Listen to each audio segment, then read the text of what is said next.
What's going on, everybody? Welcome back to the channel. In this video, we're going to be talking about the stock market in general, what's going on with Nio, and what's going on with Tesla, man. Both of them red days today. But before we hop into that, we ask that you guys hit that sub button. We got like 90% of you guys watching these videos not subbed. So if you're not subbed, hit that sub button. We're trying to hit 200 subs by the end of February, or by the end of January now. Let's see if we can make that happen. But without further ado, man, let's just hop right into it. So the stock market down today.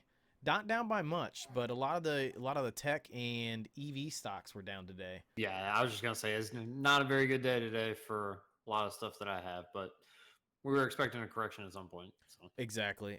So the stocks today, there was news out about President-elect Joe Biden getting into office and announcing his new stimulus plan.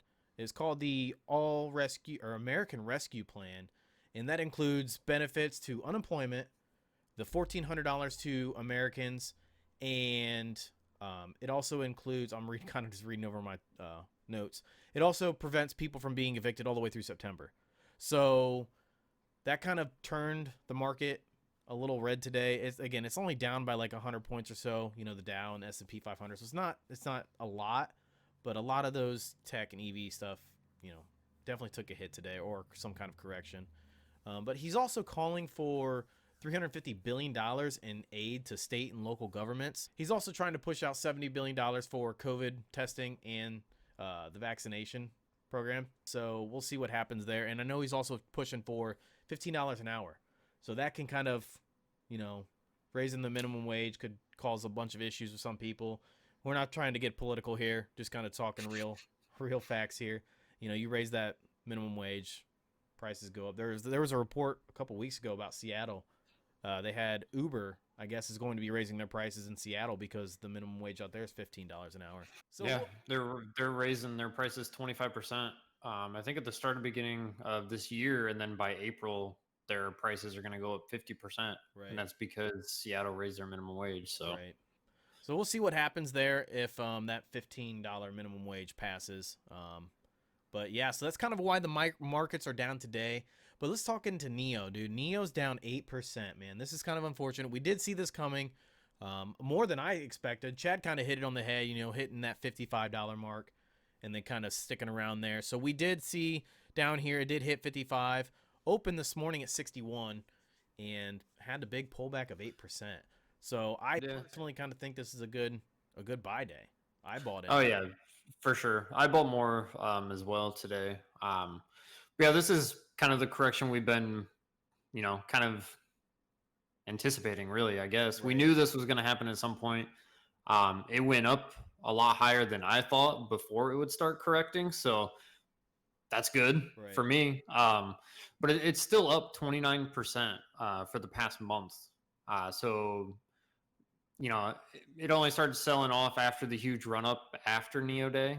So, and it's typical this stock will go up 10-20% and then correct 5 to 10%. So it's not really anything to be worried about. It's just a good buy-in point, really. Right. And we've seen this multiple times, you know, where it runs up and then it kind of pulls itself back, which you'd expect because you obviously are never going to see just a run up and it's green. So but yeah, I do agree with that, you know, with the correction itself pulling itself back 5 or 10%, that this was definitely an oncoming thing. And yeah, sorry, go ahead. There was I was just going to hop into the next part that there was also reports of the former retired CEO, you know. Yeah, so the retired executive of Nio, Jack Chang, has been appointed as CEO of Foxconn's electric vehicle platform business, according to a local media in China. Foxconn is the world's largest maker of electronics with factories all across mainland China. It's best known for making iPhones and other Apple devices, but other big company names as well, like Sony, Dell, and BlackBerry. And I think that might be like a little bit of a driving factor, but I really don't think it's like, oh my gosh, this is causing this stock to crash. I do think that this is mostly caused by a somewhat of a correction, because since Nio Day last week, we had nothing but a run up, dude. We've multiple days green. Yeah, the past week has just been crazy. So I mean, losing 7%, like, you're still up good, so it's not really that big of a deal. So I mean, just hang on to it. Don't panic. Don't sell. If anything, buy more unless you already have, you know, what you need. But Man, I for sure bought more today. So, but with all that correction and everything going down today, where do you think you see this? Where do you think you see? We talk about this in every video. We kind of just give price updates, but where do you think you see this heading at the end of January after today's correction? Since it's at like 56 now, I probably 65. I would think by the end of today, it looks like people are already starting to buy back in, but I would hope Monday people really start buy back in. So Right. I'd like to probably 65, close Right. to there by the end of January for sure. Yeah, So I agree with that statement. I would say 65 as well. I don't really see much more of a sell-off. Again, we can see here in the trend that it hit that 55 or 55.67. So now it's kind of back in, going back up. So we'll see. We'll see what happens.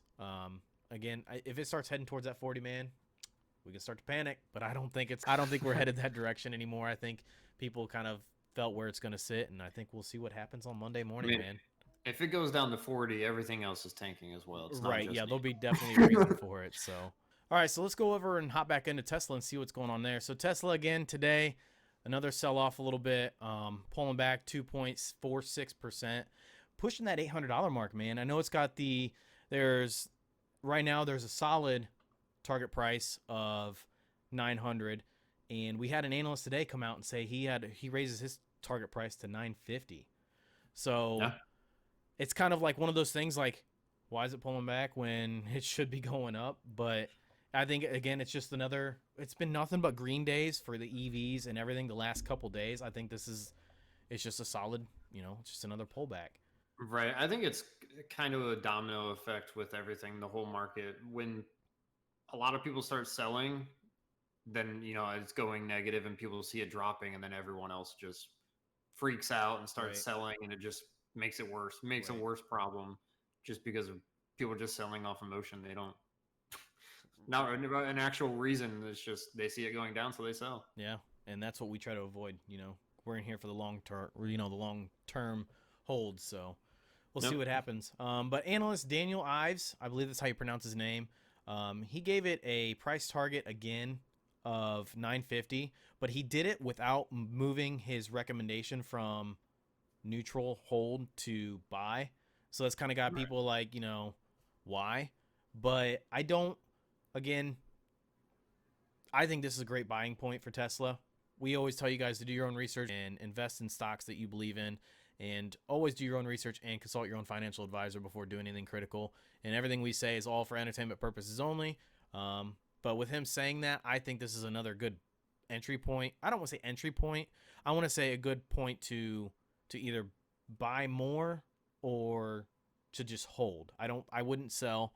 I do feel that in the end of the month, we're going to push that $900 mark. So we'll see what happens. Will you say something? Yeah. I was just going to say, yeah, definitely don't sell. If anything, especially with the buy ratings of the target price of 900 and 950, and we're at 824, 825. Right. That's a lot of gains. So right. But I'm holding. I'm not buying anymore, but that's just because I already have the percentage of Tesla in my portfolio that I want. So right, exactly. Got to keep it balanced, man. Got to keep it balanced. Yeah. But Ives believes that basically everything that happens with Tesla right now, it's all going to be relying on what happens in China. The sales, what kind of demand are they going to have in China? I know that they, out of their Giga 3 factory, they have a bunch of the Tesla Model 3s already ready, like produced and ready to go. So we'll see what happens there. And he expects it to kind of ramp up within the next 12 to 18 months. And he's also expecting some new battery innovations coming out of Tesla. So with Nio dropping, their batteries that are going 650 miles a charge, and then their battery swapping stations, it'll be interesting to see if Tesla feeds off of that and what kind of innovations they come out with. But again, he did have the price target of 950, and he has a bull case target price of 1250. So we'll see what happens in the next giving days, couple months, and see how Tesla reacts to that. They did release yesterday that their earnings are coming out in the end of January on the 27th at the end of the day. So we'll see what happens there. You can kind of see it up here in the top right, 0.95 per share. That's more than double what we reported yesterday. on one of the reports that we read. So that's good. Yeah, I'm pretty excited about the earnings because usually this thing just, if history repeats itself, it's gonna It's gonna blast off. rocket, So man. Right. So we'll yeah. see. We'll see what happens there. I'm excited for it. But yeah, I think that wraps up this video. If you guys like this kind of content, don't forget to like, share, subscribe, hit that notification bell every time we drop a video. We try to do it daily. And again, we're trying to hit 200 subs by the end of January. Let's see if we can do it. We got the 100, and we really appreciate the support you guys give us. So help us hit 200, man. Help us hit it. But yeah, so that wraps up this video. We'll see you guys in the next one.